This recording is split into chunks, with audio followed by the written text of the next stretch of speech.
Good morning, everyone. Today, my Nirvana channel, and I'm going to introduce our topic based on mitosis and meiosis. So, आज आपको पता होगा कि mitosis क्या होती है एंड मियोसिस क्या होती है.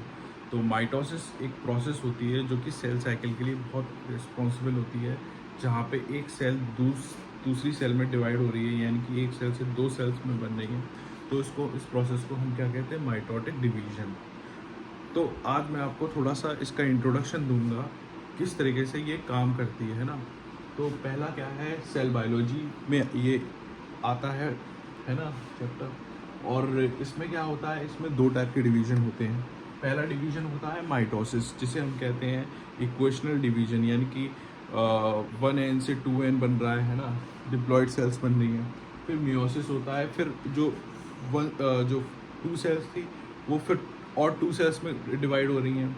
फिर वो जो दूसरी सेल है वो भी 2 सेल्स में डिवाइड हो, टोटल 4n बन रहा है, यानी कि टेट्राप्लॉइड बन रहा है. तो ये होता है रिडक्शनल डिवीजन, यानी कि एक सेल फिर दूसरे में रिड्यूस हो रही है. तो this is called the reductional division. फिर इसमें क्या होता है, इक्वेशनल डिवीजन में इसमें एक तो फेज होती है माइटोसिस और एक होती है इंटरफेस. यानी कि माइटोसिस की वो फेज जिसमें कि जब जो स्पिंडल्स होते हैं, जो आपको पता होगा, जब डिवाइड होने से पहले जो सबसे पहली फेज़ आती है प्रोफेज के बाद एक फेज़ आती है इंटरफेज. जब वो डिवाइड होने से पहले स्पिंडल अलाइन हो जाते हैं, उस फेज़ को हम इंटरफेज कहते हैं.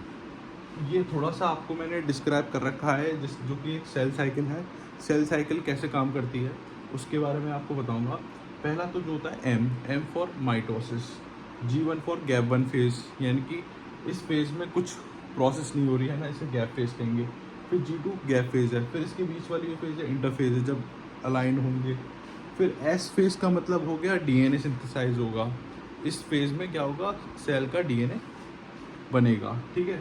और DNA बनेगा क्या मतलब, रेप्लिकेट होगा, रेप्लिकेशन फेज़ होएगी इसमें. तो G1 phase is 2n diploid nuclei and DNA ranging from 2n to 4n. इस 2n डिक्रीज़ हो रहा है, यानी कि 4n से 2n बन रहा है. तो यहाँ पे क्या हो रहा है, रिडक्शन हो रहा है. तो ये आप होपफुली आपको ये कॉन्सेप्ट थोड़ा सा समझ में आया होगा. इसको मैं बहुत डेप्थ में पढ़ाऊँगा बाद में आपको. और अगर आपको मेरी वीडियो अच्छी लगी हो तो प्लीज़ मेरे चैनल को सब्सक्राइब करें और आगे अपने फ्रेंड्स को ये रेफ़र करें. Thank you very much.